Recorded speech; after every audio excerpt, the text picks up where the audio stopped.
What am I looking at? Hello, everybody, and welcome to the finale of the Yu-Gi-Oh! Iceberg journey. It has been a long time coming, and honestly, I'm a little bit sad to see it go, but I do want to know what this final layer has to offer.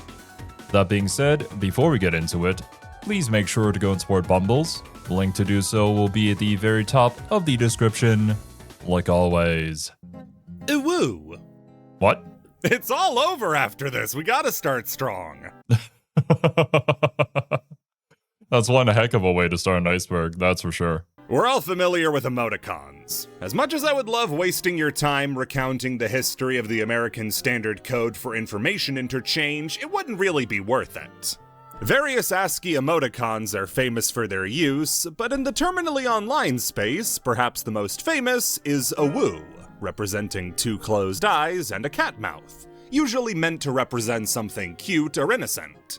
It's more specifically a cow-emoji, ASCII art emojis originating from 80s Japan. This itself has spin-off emoticons like a whoa and twit, representing surprise and crying respectively.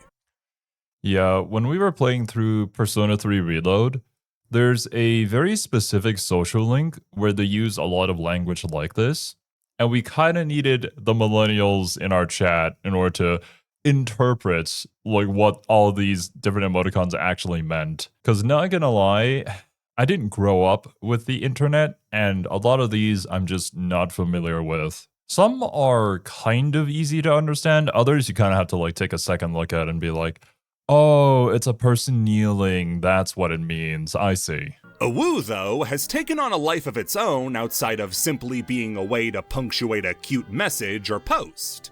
A woo became tied to various online subcultures like scene culture and Tumblr, which emphasized a cute or innocent appearance, taking off especially in the mid to late 2010s as these groups began meeting up more commonly in real life and began verbalizing the emoticon. This took it from simply being a U, W, and U to a woo, which is how it would sound when said out loud. It's grown to represent a lot depending on the context it's used in. Sincerely, ironically, nostalgically, parodically, it's become something more than almost any other emoticon. And while a majority of them have been abandoned in favor of emojis or stickers or reaction GIFs, a woo has stuck around. It's natural to ask then, what are the origins of the emoticon itself? That's not a very easy question to answer though, due to the nature of the internet. That would be incredibly crazy if somehow it ties back into Yu-Gi-Oh! Because, I mean, this is supposed to be the Yu-Gi-Oh! Iceberg, and yet we're talking about this of all things. So there has to be some sort of connection, right? The sites that would have originally hosted the communities that used a woo are long gone. And as for the casual usage, that would have been in chats like AOL Instant Messenger or other direct messaging apps. There's no way to preserve those without screenshots, so nailing down its early usage is hard. That early usage, by the way, only applies to the English-speaking half of the internet. We know it comes from Japan, but we're focusing solely on the English half. The earliest recorded example of a woo comes from the site Vixen Controlled Library by the user Ghislaine Deslieri. If you're not willing to go to decades-old furry art sites to do research, you're half the man I am. This, though, only exists as a screenshot, rather than a tangible piece of accessible content. For that, you have to go to fanfiction.net. This is a website. Fuck you, you can guess what it does, and the fic we're looking for is Genie of the Puzzle by Daku Kitsune, a puzzle shipping fic. Puzzle shipping is the ship name for Yugi and Atem, meaning that the earliest recorded usage of a woo in the English-speaking internet that we can still access is from a Yu-Gi-Oh! Fanfiction. The part we care about is the preamble of Chapter 6, where the author apologizes for how long chapters are taking to come out, and there we can see it. A woo. The important things, this is not the first usage of a woo. These are not the origins of a woo. Yu-Gi-Oh! Did not invent the phrase. Okay. The story often gets misreported as any of those things, but it's only what I said. The earliest recorded usage on the English-speaking internet that we can get to. That said, in a custody case, this is our evidence. So often, though, you'll see a lot of these popular things being attributed to what is essentially the most popular game that used said thing. Well, not necessarily has to be game, just piece of media that people think about, rather. Like, for instance, anime fighters, and a lot of people may think that something like Darkstalkers technically would be the first anime fighter, but there were other games before that that should technically have that title. But because Darkstalkers is like such a huge thing and so many people know about it, the majority of people will usually spread information in regards to that being the first one. So while it's unfortunate that a lot of these origins will never truly know where it originated from, where it started with, I actually don't have any issues with not knowing the origin of Uwu. I'm completely okay with that. The Leov cocaine bust. Excuse Have me? you ever wanted to call the cops on a Yu-Gi-Oh player? Have you ever not wanted to call the cops on a Yu-Gi-Oh player? Crime and Yu-Gi-Oh don't usually go together, but there are more than a few examples of some illegal stuff happening during a game of Yu-Gi-Oh! And I'm not just talking about misplays.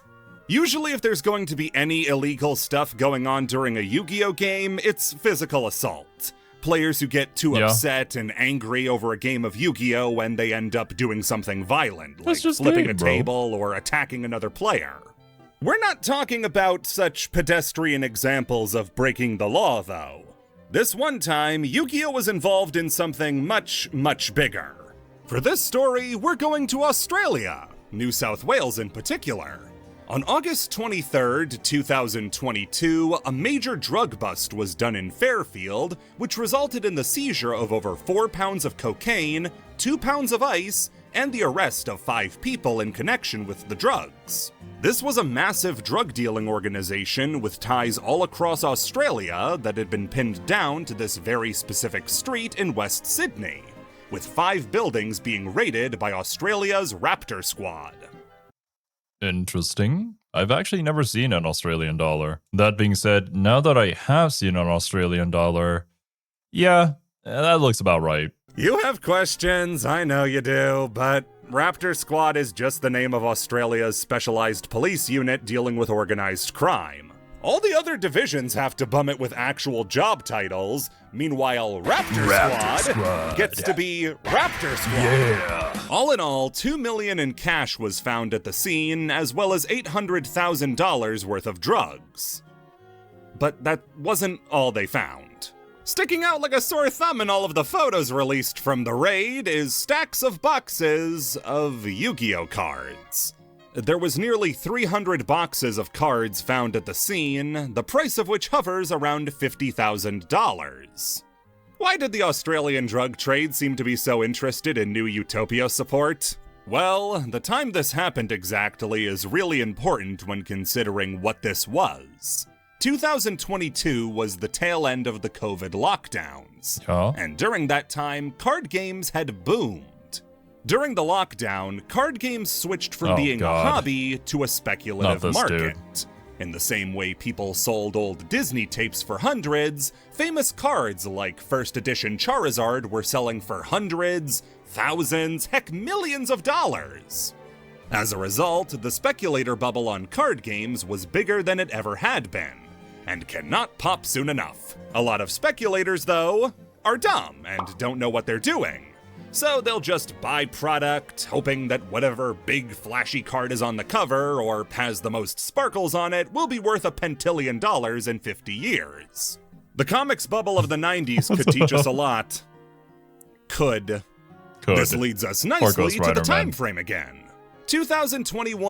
If you guys haven't learned about the Ghost Rider lore and origins and all the shenanigans that happened there, I do highly recommend checking out Sir Superhero's video on the topic. It's actually so fascinating and just one of the craziest videos I've seen. To 2022, when Yu-Gi-Oh was swinging at ghosts and missing every softball they could. The quality of packs wasn't low per se, there were good and bad ones, but the value of the boxes themselves was terrible. You'd get a pack like Blazing Vortex with all of its value tied up in a now $3 card, or Dawn of Majesty, that only held value thanks to Starlight Rare Stardust. There was little to no incentive to buying product when it would have just been easier to buy single copies of the cards you needed. And so people who did stockpile worthless sets were sitting on maybe a decent Starlight, but that's it. Yu-Gi-Oh's aggressive reprint policy and eternal format also made sure that chase cards like Pot of Prosperity didn't hold their value forever the way a card like Black Lotus or Charizard do. Prospe is always going to be playable, it's never going to get rotated out, and players at large don't care if their Prospe is secret, common, ghost, or platinum. They just need the card. It might be $100 at time of release, but now you can pick it up for $1. Cards have to be special to hold their value over time, like being a super rare rarity or being a prize card from a tournament. All of this is to explain the circumstances of the boxes found at the drug bust, which were boxes of Lightning Overdrive. This was a set from the era of low value that had Starlight Black Rose, Diviner of the Heralds, and Mu Beta Fafnir. These were the only chase cards in the set worth any amount of money. Trying to speculate or resell boxes of Lightning Overdrive was a bad investment. So why did they have the boxes in the first place? Simple. Money laundering. Money that you get from drugs is dirty money. If it's traced, then you're in big trouble. However, if you get money from selling cards as a part of this big speculator market, then you're all set. Yeah, that's traceable, that makes sense. But I guess if you go another step further, it's like, where did you get the money to buy the cards in the first place? Then things get a little bit messy. Now, this may surprise you guys, but I don't have any personal experience with money laundering. The closest I've ever gotten to that was when I sent $5 to my mom through PayPal. And then my PayPal account got frozen for 3 years, apparently due to money laundering. Which, I don't know what they were smoking. When I called the contact center, they said they couldn't do anything about it. So, fuck them, I guess. Like, what? That being said, though, if you're also a fellow content creator, please make sure to check your sponsorships and what exactly you're promoting. I myself have run into a couple which were very clearly money laundering schemes, and if you sell that to your audience, well, it's not going to end well. Just check, double check, and triple check before you accept anything. Basically, swap the drug money for card money, and you're in the clear. This Probably not a good works, investment. though, if you actually swap the cards for money. Instead, all that happened was they bought the $50,000 in cards, and it sucked, and then couldn't get rid of them. Yeah. Remember how I said the bust went down in 2022? Well, Leov was released in the previous year in 2021, June 3rd in Australia specifically. The dealers had to have been sitting on worthless boxes of cards for a year at that point, and were probably just keeping them to see if they'd appreciate in value. The situation drew instant jokes from the Yu-Gi-Oh fandom, with the number one joke being that cops were tipped off because nobody would willingly buy that much Lightning Overdrive without being on drugs. Assassin cards. Okay, so I've worked really hard to try to make this Iceberg as legit as possible. I've given up on interesting facts that would have made for sensational entries simply because I can't verify them. I'll give you an example. I got this one from a source who knows a source who knows a source. Okay. But apparently, Valance and Scareclaws were meant to be the same archetype at one point.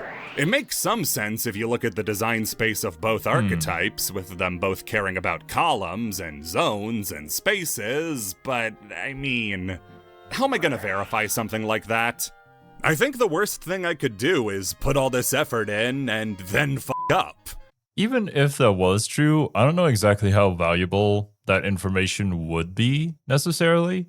Because I do feel like within the process of creation, there's always going to be certain ideas that end up getting scrapped and sort of remolded into something new and whatever we actually get in the end. So technically, you could say that about pretty much anything, that they were kind of the same thing until they weren't. And stuff like that, I think, is also just incredibly easy to randomly start spreading rumors about, because there are some connections there.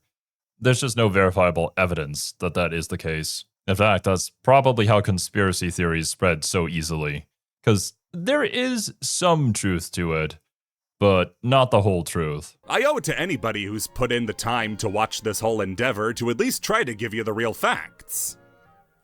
But it is the last part. Assassin cards aren't a broadly defined series of things in the Yu-Gi-Oh! Community, and more like minor mass psychosis. Assassin cards are a theory of the community that certain cards aren't made with the intent of being good, or relevant, or competitive, but serve some sort of ulterior motive. You might immediately think of a card like Flux Ocean Field, a card that's currently exclusive to the TCG that's massively powering up Magnet Warrior decks, making them meta, whereas in Japan, they aren't. No, that makes sense, and is a common thing that happens with TCG exclusive cards, buoying decks that in the OCG didn't see the results they were supposed to. Well, then does it mean cards that are meant to kill certain formats? We already talked about how Blue Eyes Spirit Dragon killed the 2016 Worlds format by boxing out the best decks, so is it cards like that? Tinkirsu the Orcust of the Evening Star is clearly meant to be Orcust's answer to meta-constituent Thunder Dragon Colossus, or even something as simple as GB Hunter stopping Gladiator Beasts. No. Again, those are much more pointed, She looks like an but assassin, still within though. the mechanics of the game, entirely sensible. Assassin cards are when design goes a bit deeper and has a function outside of the game itself. The one that I think started the idea that Konami would try to do something like this is the B-Trooper archetype. B-Troopers are a TCG exclusive archetype who were made famous for f***ing up their second wave of support so badly that we flinch every time a TCG exclusive archetype gets a second wave. It's an insect deck with a sole purpose: putting out a lot of monsters in order to link summon. Insects have a fairly robust link lineup, including their in-archetype monsters, so it has plenty to do. Among the things it can do is use Insector Picofalena to equip itself with Retaliating Sea. When that card is sent to the graveyard, like when Picofalena, the card you equip it to, is used as link material, you can search an Earth Insect, which includes Maxi. Maxi is a card that's haunted Yu-Gi-Oh! For over a decade, and hearing a deck can now search it over the course of a normal combo is a terrible thing to hear. Maxi is banned in America, though, so the territory B-Troopers would debut in would be safe. In the OCG, though, Maxi had been legal for as long as it had been in the game. It was semi-limited as, like, a joke once or twice, but only within the year, back in January, was it finally sunk down to limited. The card's continued legality is despite how completely all-consuming it is on the game. If Maxi is legal, you have to account for it, because giving your opponent a free draw on Special Summon is so good, your turn isn't worth giving them that much advantage. Funny thing is that B-Trooper and Maxi share more than just a combo line, as both were made in America as TCG exclusives. The theory goes that B-Troopers were intentionally designed the way they were to combo with the previously mentioned cards, to make a deck so optimized at getting Maxi that the OCG would have no option but to ban it when the deck finally got to Japan, thus finally putting down the monster they made. The plan seemed flawless, except for when that second wave of support came around and crapped the bed. If you want to turn this from a theory into a conspiracy, you could say that it was purposefully done to punish the TCG for trying to get Maxi banned.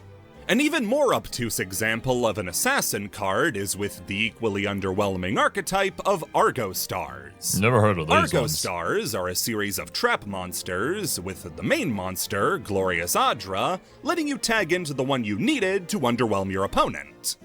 On the surface, the deck doesn't really break the game on purpose like B-Troopers. But with Argo Stars, it's all in the name. Alter Reality Games was a massive tournament organizer outside of Konami's authority that started running tournaments around 2013 that rivaled the size of actual YCSs.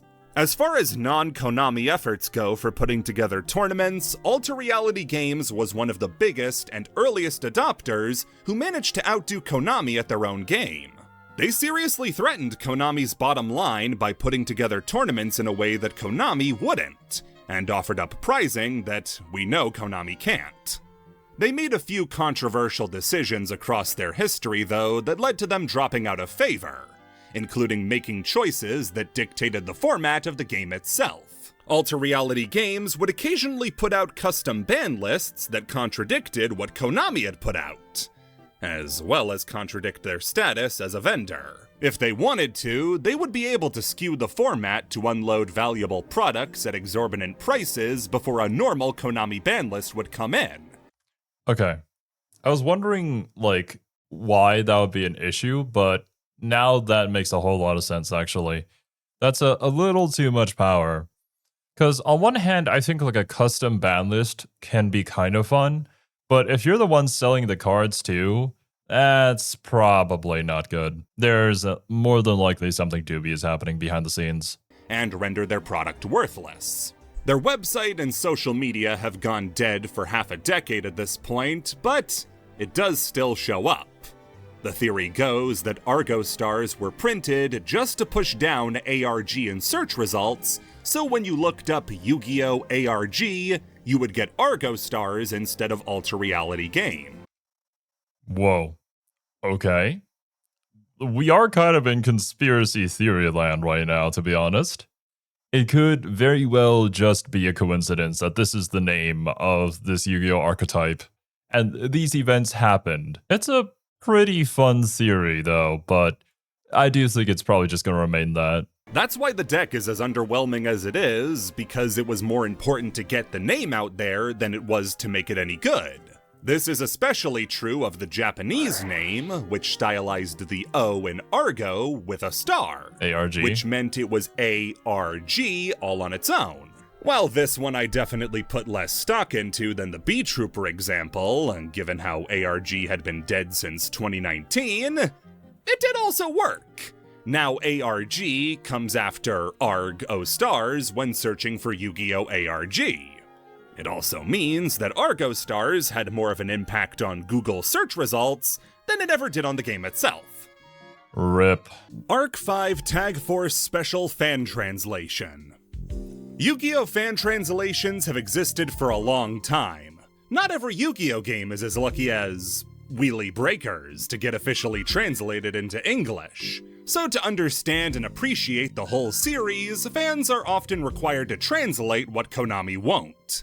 Hopefully somebody will be able to translate Forbidden Memories into English from its native Martian. The largest group of games to get fan translations are the Tag Force games, with only the first 2 ever making it to America and 3 being the last translated into English. The games needed fan support to get over the finish line and translate the rest of the series. We talked about before how these games would give characters who would never get exposure in any other mediums a story, and to leave those untranslated would be a real shame, especially since the games after 3 cover the super popular 5Ds. I do recall when Bumbles covered the Tag Force games, and yeah, I do agree. It's really cool that you get to see more story behind the characters that you've grown to become more familiar with through the anime. In some ways, I kind of hope that someday we'll get a full-on 3D RPG game of Yu-Gi-Oh! Somewhat in the style of what was that Harry Potter game called? Hogwarts Legacy or something? And then you can have that, or a Fire Emblem Three Houses situation. And it's just, Yu-Gi-Oh! And dueling, and then there's a story path to follow with multiple choices. I think that'd be really neat. But also, maybe that's just my personal preference of games, and not sure how the Yu-Gi-Oh! Fandom would take to that sort of game. Because at the very least, it seems like Master Duel is still doing okay. The community surrounding these translations would grow incredibly protective, and since they were Yu-Gi-Oh! Fans, naturally hated Konami to go along with it. Many were enraged they had to do these translations at all, that Konami was leaving the later Tag Force games in Japan without a proper translation, and that resentment built with every release. When the final Tag Force game, Arc 5 Special, was released in 2015 for the PSP in Japan only, when the Vita had been available for years to that point, 3 community members decided they were going to translate the game the hard way. Omario, Quantum XM, and ClickClack01 worked on a fan translation for Tag Force Special that would release soon after the game's actual release, between 2015 and 2016. Fans were excited for the translation, since the 3 had worked on previous translations for the Tag Force games. They were trusted names. When it came time to play, though, there were a few odd things off the bat. The game started with a screen thanking the 3 and saying their translation was made for their love of Tag Force and in spite of their hatred of Konami. Getting into it, and the translations seem pretty standard. There are a few dubisms worked into the text, like Joey saying Yug instead of Yugi. Pretty cute detail. And then Pegasus shows up. So when I say spite, I mean spite. The Arc 5 Tag Force fan translation was made this way on purpose as an outlet for the people working on it to get out their frustrations and make jokes. Being an accurate translation was not the first thing on their minds. Raunchy jokes and mistranslations in fan translations are nothing new. Anybody who tried playing the old Final Fantasy games in the early days of the internet would know that throwing in a few random fucks was just kind of the way things were. Arc 5, though, has more than a few jokes in it. The translation is as offensive and edgy as it can get away with. In between properly translated texts are just some of the most out-of-pocket things you could think of. Starting from least to most egregious, the translation is loaded up with references to Yu-Gi-Oh! Abridged. Jokes like Odeon saying gummy bears and calling Mako a freaky fish guy are all over the DM portion of the story. After that is the rampant cursing. The original Yu-Gi-Oh! Anime had bad words in it, but it's used so much more liberally and tactlessly in this version. It's never darn, it's always god fucking damn it or shit.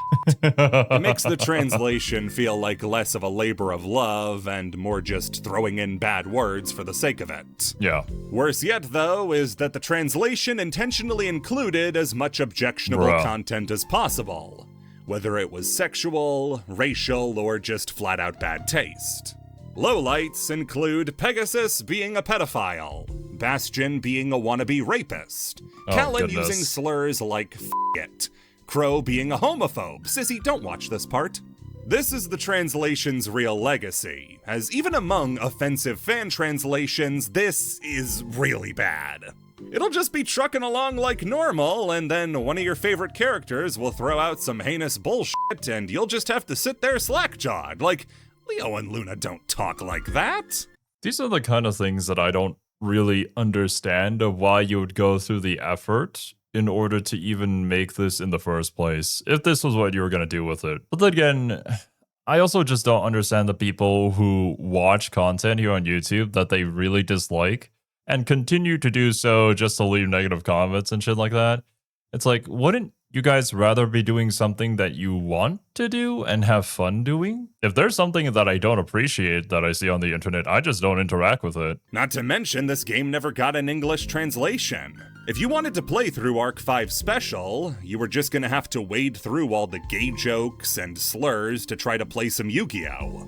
We have options to do that already. If you did want to check out Tag Force Special now, you're not out of luck.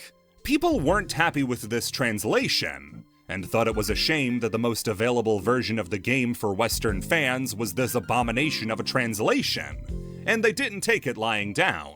Efforts have been made to either modify or remake the translation to remove the offensive content, with the most recent and complete translation coming by way of GL Lance 99, who cataloged his changes and further mods, like adding in voice lines to the game on his YouTube channel. Cool. Since then, the original 3 members of the team have left the community and the internet as a whole, with only ClickClaxer sticking around.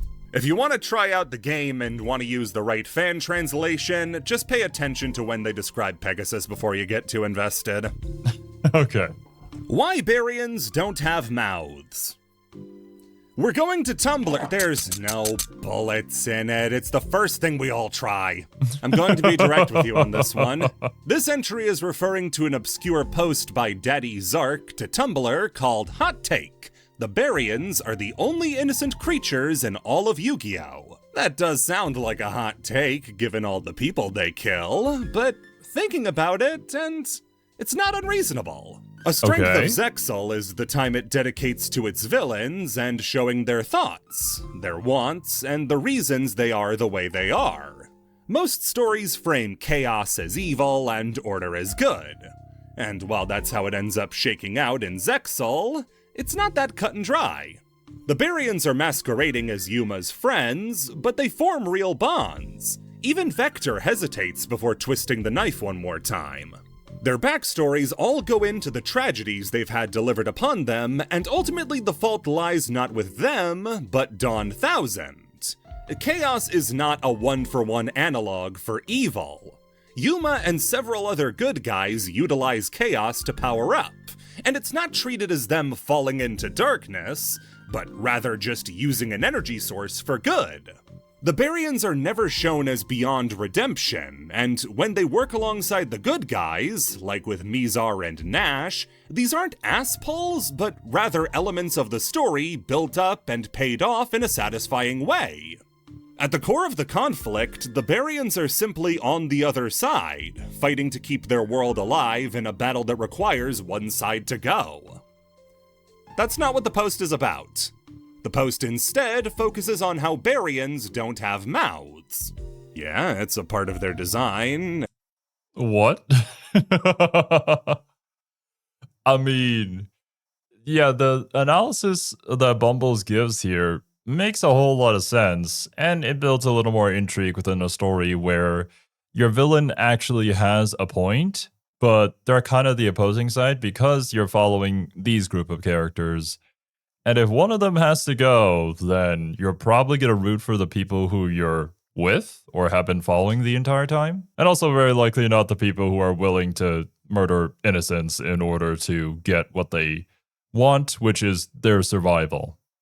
Which, while understandable, is not really something that you can get behind and support. Anyways, let's see what this dude is cooking. And what do you think that means? It means that Baryons are the only creatures in the Yu-Gi-Oh! Series that cannot do Vor. The post details how, thanks to their lack of mouths, Baryons have no way to partake in Vor, and therefore are incapable of sin. Daddy Zark compares them to the Ignis, another mouthless species, who are capable of Vor thanks to I eating multiple people. This should be all you have to say before the cops come for their second Yu-Gi-Oh! Based arrest today, but instead it just keeps going. Oh my Somebody god. who will be beaten senseless later asked, what about anal Vor? Or Oh cock my Vor? god. Which is what it sounds like. Well, they decided to go into even more upsetting What the detail about the fuck? anatomy of the Baryons and how they have no visible genitalia or anuses. But then also feel the need to explain how Baryons would display hierarchy without penis size being a part of it. What? They equate the formation of various ridges and protrusions on a Are you- Baryon to their dick size. What the What am I looking at? Oh no, dude. Genuinely, who let bro cook, man? Just get out of the kitchen. I understand now why I just don't go onto Tumblr. I never had a desire to, but man, this is what is there? I think I'll stay away from that. Although I guess to be fair, I usually stay away from most social media nowadays. With more elaborate and controlled designs, meaning a bigger penis. That's why Nash is the top dog, and Duman is on the bottom of the totem pole. Aren't you happy this is the final part? Why did you Bakura's do eye this? color. I bet you've never even noticed the color of Bakura's eyes, just 'cause you get pussy, big whoop. The only climax I'm interested in is the G1, yeah! I could try some preamble here, but I think you just need the facts. Okay. Sorry, this is an old one. Sorry, this is an old one. Sorry, this is an old one. What you're looking at is the result of countless hours of work by Tumblr user Neversunk. who has gone through and cataloged the most inconsistent detail in the entire series: the color of Bakura's eyes. It's a very small detail and can be explained away as stylistic choices, Yeah? but Bakura's eye color shifts so frequently that there are categories upon categories to explain the differences. Okay. Why would you put the time in to do this in the first place? This person would have a field day trying to categorize all the different colors that the JoJo characters go through. It's like, yeah, it's an art style shift. It's a stylistic choice. Does it really matter? First is Bakura in the manga. Ryo, as in the non-Yami version of Bakura, is usually shown with teal eyes. Though, even just here you can already see minor variations that lean closer to silver or even white. There are also more radical versions that give him red or purple eyes when he's next to his dark version. Speaking of which, this one usually goes for the paler blue shades for Dark Bakura, while often dipping into a more teal color, with some radical outliers going into brown or yellow. Finally, Thief King Bakura is your safest bet for consistency since they're almost always purple, though very often different shades. Got all that? 'Cause that was just the manga. You know, the one in black and white. The anime makes its first big change and sticks baby Bakura with brown eyes, often ranging in saturation and getting lighter and darker as scenes go on. Dark Bakura usually sticks with brown as well, but a much duller brown. Depictions in Duel Links, Dark Side of Dimensions, and certain Takahashi arts, though, go for much deeper reds. The Season 0 anime wants to be special and gives Bakura green eyes, which he had never had before, while sticking Dark Bakura with purples, reds, and even a hot neon pink. The last major outlier is certain pieces of Bakura merch, which will saturate his brown eyes so bad they're a full-on orange. These are the major eye colors Bakura's used across the series, and make up the majority of these different swatches, with the main bulk of it being inconsistencies in shades. They can't decide what color Bakura's eyes actually are supposed to be, and that leads to dozens of different browns, reds, and blues used that might look the same in isolation, but next to each other are obviously different colors. Feel free to make your pride flag out of Bakura eye colors. Of course, man. It's kind of interesting, though, because, like, you would think they would have a character sheet for Bakura, so it would detail all the different things about the character, the style, the eye color, namely, just to make sure that everything within all the different pieces of media is consistent. But I guess they didn't do it this time, or it was always just a whatever you think is right kind of thing. I guess at least, even if the eye color changes, the character is still recognizable as being Bakura because of his silhouette, which is pretty unique. Karasawa Takahiro. Time to get legal again! So to properly tell this story, we're gonna need to get a few things straight first. 2channel is a message board in Japan created by Hiroyuki Nishimura. As you can guess by the name, it's Japan's answer to 4chan, not only predating it, but currently being owned by Nishimura. 4chan in English-speaking circles has the reputation of being where the internet's real work is done. You want something done, ooh, better go ask 4chan. They really like it when you do that. While the reputation is both earned and overblown, 2channel actually does have a huge influence on Japan. It's one of the most frequently visited sites in the region with over 10 million users. At least back at the time relevant for this story. It starts in 2012 when a stir was kicked up by user Yagami Taichi. Infamous accounts exist on every social media site, but they rarely get the sort of attention and hate that Yagami got on 2channel. 2channel has a ranking of its most hated users, and Damn. Yagami was at the top of S tier. He's the Ned Flanders of Simpsons wrestling. I lost the metaphor. Everybody hated this guy and wanted to get back at him for all the shit-stirring he had done over the years. Their chance came when he got baited into posting a college acceptance letter to win an argument. Oh no! The users of 2channel were able to use the template of the letter to narrow down which school it was, and from there it was as simple as telling them the type of guy Yagami was. Oh shit. Bro, fucked up. Gotta be a hater on the internet? Man, it's just like Lelouch said, right? Those who are willing to kill must be willing to be killed.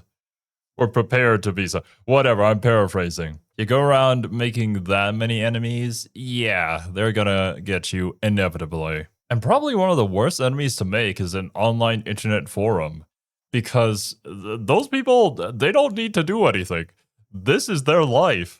If you give them enough time, they will find you eventually. Which is, it's kind of sad that the internet forums are able to gather together in order to find certain individuals probably more easily than the police force that is kind of tasked around doing that specifically. But I'm sure there are other factors that kind of limit them in that regard. It got worse, as using this let them narrow down even more about him until within 4 hours, they had his name, Twitter, and personal blog. Yagami's response to having years of racist posts exposed all at once to his friends, family, and university was to threaten legal action against the 2channel users doxing him. And up to bat to try to save Yagami was Karasawa Takahiro. Karasawa marketed himself as Japan's premier internet defense lawyer, which is why he had no idea how to make a thread on 2channel, fell for obvious bait posts, and got mocked for the fact that his law firm's Twitter account followed a large amount of idols. Rip. 2channel didn't give up on dogpiling Yagami. No, he was still in for loads of abuse, but Karasawa transcended 2channel and became a phenomenon across the Japanese internet. Karasawa was ripped apart for years by 2channel users, with the most important piece of info they got being his face. No, they didn't actually have a picture of him, but his profile on the law firm website had a little cartoon rendering of him. This image became the de facto face of the anti-Karasawa movement, and was memed hundreds upon thousands of times with different renderings and uses over the years. This included being the face of a ransomware scam that claimed Karasawa was holding users' computers hostage, as well as the establishment of Koshinism, a religion structured around Karasawa to mock him in the style of the Om Shinrikyo cult. Things would escalate. But why are they doing the Thriller dance? I don't think Michael Jackson wanted it to be used this way. Way more from there. From Karasawa receiving razor blades in the mail, being named as responsible for multiple bomb threats, getting his family grave defaced, even being framed for the assault of 2 idols at a meet and greet by attacking them with a handsaw. Karasawa's story is one of the most insane on the entire internet, and the fact that I didn't even have a chance to bring up the song where he poops his pants is testament to the fact that this story is way, way bigger than any one thing. Holy shit, dude. Okay. But like actually sending threats or trying to frame somebody for an actual illegal crime, I think that's going a bit overboard. But then again, that's the usual way all these different movements go. Like, it may start with a good purpose, debatable on this one. But if it's the internet and it's unmoderated and there's no clear leader to it, it's going to go overboard. Yu-Gi-Oh! Plays a small part in it, but it's still worth noting as one of the major events of the early anti-Karasawa movement. During the early days of Karasawa hate, a popular way to spread his image around was by using Yu-Gi-Oh! Card Generator, a website created by Japanese website creator Jex. People would use their edited images of Karasawa's profile picture to make cards out of, sharing them around and collecting all the variants they could. This was one of the early things that actively pissed off Karasawa, and resulted in him contacting Jex to remove the offending cards.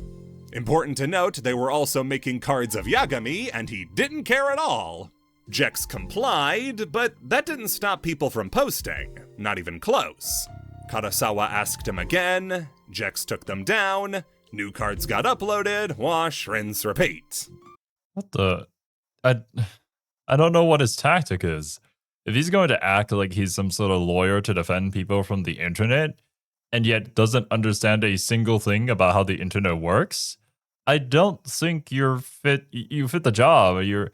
This isn't where you should be, bro. But I guess it's probably one of those scenarios where he sees an opportunity about something that people aren't really capitalizing on yet and thinks that he's good enough to get into it and is now suffering from the consequences of his actions.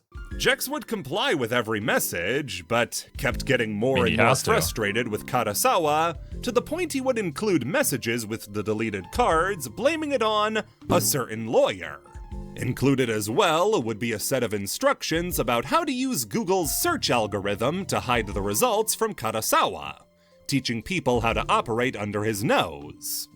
The likely explanation was that Karasawa didn't know how to find the cards, short of just searching his own name and seeing what came up. Yeah, so by trying to hide it, you could still post the cards and not alert Karasawa. If you want to do reading for yourself, you can always try searching on the Karasawa wiki, which details every event that has happened in this entire sordid saga, including the page dedicated to Jex. I wonder if this is still like an ongoing thing, or it's just a moment in history and people have kind of moved on from it for now. The internet can forget pretty quickly about these sort of things. Korean missing kids cards. It's September 25th, 2009. You're in South Korea. You've just bought a brand new pack of Yu-Gi-Oh cards. Ancient Prophecy. You're looking for the rare cards, like an Ancient Fairy Dragon or Vayu the Emblem of Honor. You pull some decent commons, a Flamvel Fire Dog, and a skill successor as your super. Not bad overall. But you notice an extra card in the pack. You pull it open and see something you never thought you would. It's a card with a child's face on it. And the text below gives their details like height, age, and last known location. At the bottom of the card is the official Korean Missing Children's Hotline and website. What you just pulled is part of a long-standing collaboration between the Korean National Center for Children's Rights and Konami, working together to try to solve sometimes years-old cold cases of missing children. South Korea has a history of mass searches for missing children coming up with nothing, with the most famous being the 5 Frog Boys, 5 young children who went missing, and whose remains weren't found for another 11 years. Shit. As such, it's pretty common to see mass rollouts of missing children material, like as tape on packaging. The Yu-Gi-Oh cards are simply an extension of that effort. These aren't official cards. They're not used for anything. They're purely part of the collaboration. They'd be included in packs up through the Zexal era when the collaboration finally ended, and I don't doubt it's for a sad reason. See, people who didn't know about the collaboration, like tourists and foreigners, were really freaked out when they opened up packs and saw random missing kids inside. Yeah, you'd probably be too. Yu-Gi-Oh fans, being as horrible as they are, oh my god, started using the missing kids cards as tokens and field centers, or giving them out like they were regular cards to be collected. Some people, man, they're just horrible. But yeah, like, I have no issues with this kind of thing. Because as long as you read it and you understand what's going on, like, ultimately it's for a good cause. If some of these kids do end up being found because of this effort, then that's great. If not, then, well, they did their best to try and find them. And it really doesn't affect your experience with getting any of the Yu-Gi-Oh cards. It's not like it replaces a card that you should have been like a Yu-Gi-Oh card, right? But using it for this kind of purpose on screen here right now and actually trying to sell it and shit, this just feels wrong. Feels icky just looking at this. One even ending up in the collection of Little Karibo. This is the danger of giving the maladjusted malcontent who play Yu-Gi-Oh access to something serious. They'll ruin it. Errata Theory. Shit. November 25th, 2015. A post to 4chan's Xboard details a recounting of an encounter the poster had with a woman already fake She was working at a factory going through a massive shutdown across the country, closing down factories and packing away supplies into boxes. The tape gun the girl used, though, had a mysterious word written on the tape: errata. Upon voicing her concern, the girl had her tape gun taken away, and was warned by an older worker that she should never, under any circumstances, post about this online. This X-post probably got her f***ing head blown clean off. From there, more and more posts began openly talking about erratas, as it was figured out that erratas referred to a program used by companies to allow them to bypass employee verification and access personal information without consent. What? This information was revealed in Jurassic Park 3 AMVs. Oh. Any attempt to expose this information was found, flagged, or dealt with. In the case of the Jurassic Park 3 account, not only had their mother recently passed away, but their videos were flagged and removed for having hidden messages that related to errata. Errata, the program itself, is described with a degree of sentience, able to act on its own, intentionally target and hunt users who have wronged it in the past, Insane. and work without the authorization of its creators. In its current state, there's ample evidence that errata is a globe-spanning neural network that controls the flow of information to the point that the mentions of it that exist are simply exceptions that it lets slip through in order to delegitimize those who have pierced through and learned the horrible truth. That's where all the ram sticks this are is all going. bullshit. Yu-Gi-Oh! Disproves the errata theory because erratas are a basic part of the game. I mentioned them on the Iceberg previously, and you'll notice I'm bereft of bullet holes. Even the ARG itself can't help but address this one, since one of the routes leads you to a band called the KFC Murder Chicks, who are What? heavily involved in the Todd Ellsworth Jurassic Park stuff from earlier. They were asked about errata theory, Okay. and, well, they mentioned Yu-Gi-Oh! See, there's no global conspiracy No. about Yu-Gi-Oh! What the fuck, man? Some things that people get up to online. Sometimes it's a harmless fun. Other times it's, well, the thing that we saw before this one. Like, damn it, dude. People gotta ruin everything, don't they? Zork's design happened because of a stomach ulcer. The Millennium World arc is one of the least talked about arcs of the entire series. Probably even less so than anime original content like Waking the Dragons or the Virtual World. Despite this being the natural follow-up to Battle City in the manga, it gets way less focus for a variety of reasons. The key among them is the lack of dueling. Millennium World forgoes traditional dueling in favor of exploring a system called Ka and Ba, the reflection of the good and evil in a person's soul that allows them to manifest duel monsters in ancient Egypt. Ba is the fuel, while Ka is the result. Bakura's Ka is Diabound. Atem's was Dark Magician. This resulted in fights that were less Yu-Gi-Oh! Games and more traditional battles. The arc itself suffers from some aborted plot lines that make their absence felt, like the plotline about the priest Seto's betrayal of Atem in order to protect Kisara. That ended up not getting included due to what we'll discuss, and it leaves a tangible hole in the story. The most, I guess, divisive, memorable part of the arc is the final villain, and the final villain of the original run of Yu-Gi-Oh! As a whole, Zork Necrophades. Zork is a millenniums-old creature born from the darkness in men's hearts. Pure evil and bent on total destruction. I see. Using Thief King Bakura as a vehicle to enter the world of the living and wreak havoc. Fine, we'll talk about it. Now, Zork's design does hold some congruity with the previously mentioned Diabound, namely the top half man, bottom half snake. Zork, though, adds a pair of legs, which leaves his dragon dick. Zork has a massive dragon dick that has kept him from ever appearing uncensored without a big moo-moo on.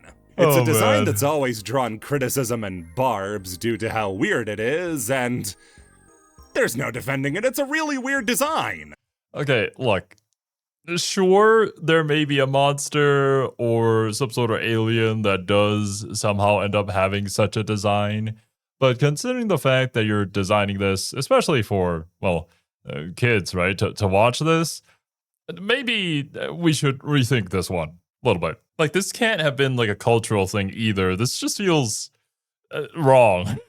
This is this doesn't make any sense. We could have done it so many different ways. No, don't make the attacks Oh white! God. What was the reason for these changes and oddities during the It reminds me of screenshots that I've seen of the Danganronpa censorship, where they turned all the red blood instead of the purple stuff that you would see in like the visual novels on the Western side of things. Over in China, I think they just turn it into white, and it's a pretty bad look overall. Let's just say that. Millennium World arc?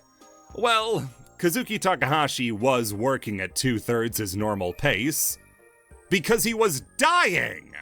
In the Volume 20 There you afterward, Takahashi would shed light on what was going on with him personally during the Millennium World arc, and it sounds straight out of a horror movie. He had become so unhealthy during the production of the Millennium World arc that he ended up vomiting blood and passing out in the middle of the night as he struggled to meet deadlines.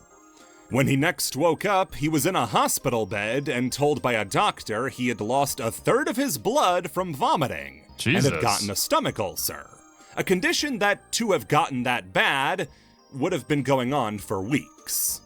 He had lost the ability to stand and had to stay in the hospital for 3 days before being discharged.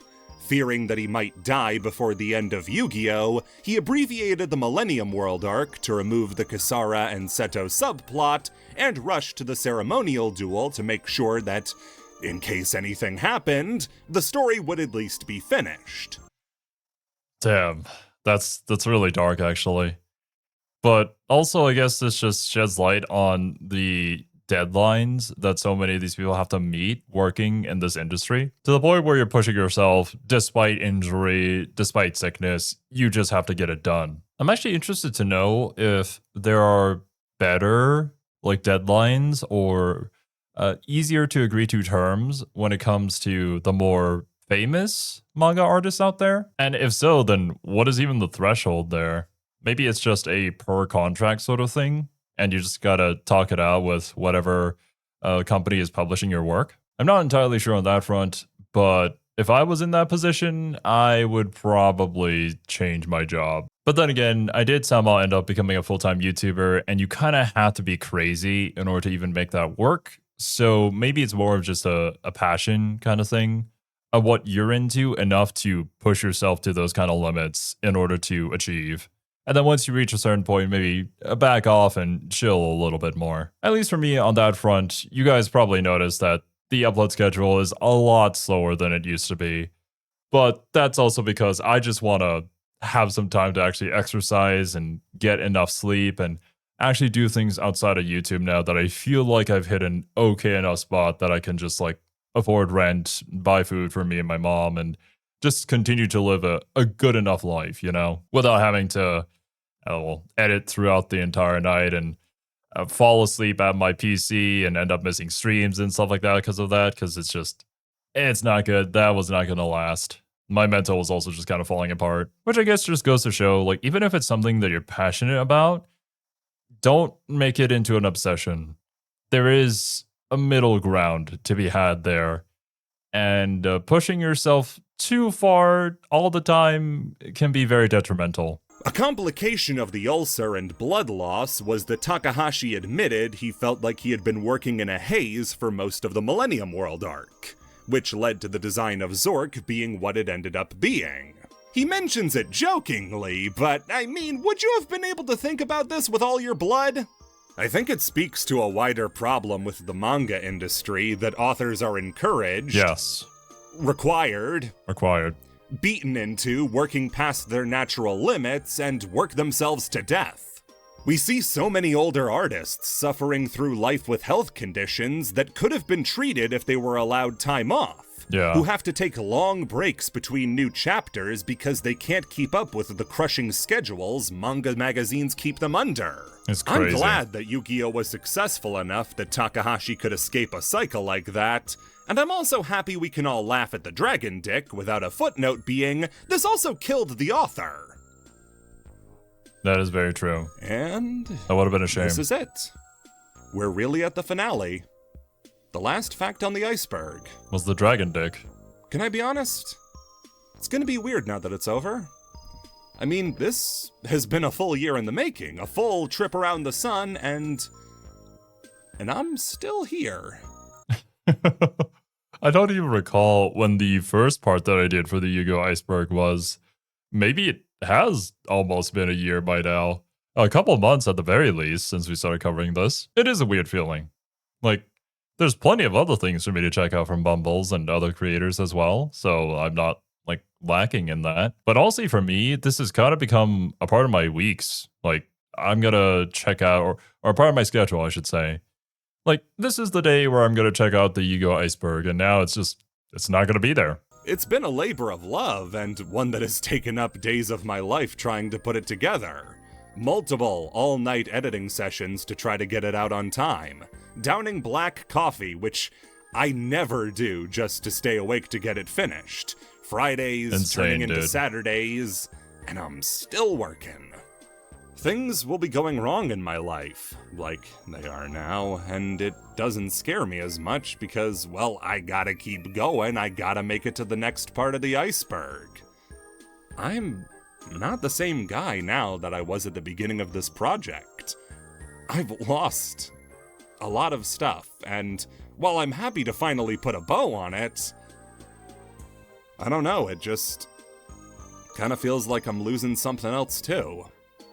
A sense of rhythm, of passion, of intent, of hard work and routine. I'm sure I'll still have that like I do with everything else I make, but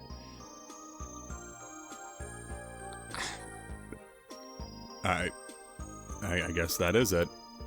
There is no but. I lose it, and that's it. So, thank you to everybody who's stuck by me for this long, who's had the patience to see this through to the end, and I hope that it was all worth it. Without wasting any more time, here is the final fact. All right, man. I actually really appreciate it. You can tell that Bubbles drops the quote-unquote YouTuber voice that a lot of us like to put on in order to make ourselves a little easier to listen to, easier to understand. Like, inevitably, if you record videos and you listen to yourself and you edit your own videos, you're going to develop something along those lines. But you can just very clearly hear, yeah, this is just how he feels. And to a certain extent, I can understand how he's feeling, but he's also in a position, like, much further on in the YouTube career where, well, including life as well, where a ton of shit has probably happened, and the experience there is just going to be completely different from what is happening right now. Not the easiest thing to do out there, but if it's something that you're passionate about and you worked on it, then I guess the journey itself was worth it, you know? Glacial Beast, Iceberg Narwhal. It's the only card in the game with Iceberg in its name. Cool.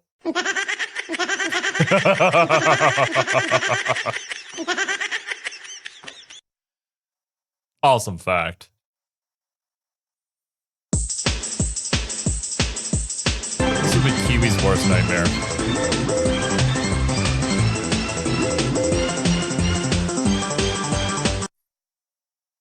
What?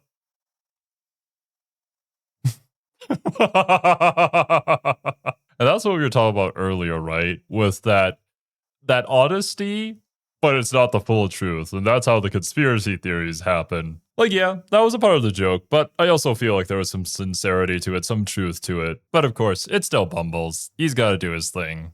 It's his style. But yeah, dudes, we've finally come to the end of the Yu-Gi-Oh! Iceberg. Thank you guys so much if you have joined me for this entire journey, which is kind of insane because that would have been several months of following the channel so far. And I hope you guys enjoy this journey as much as I did. I hope you all have a wonderful rest of your day. And I'll catch you guys in whatever I check out next. Later, dudes.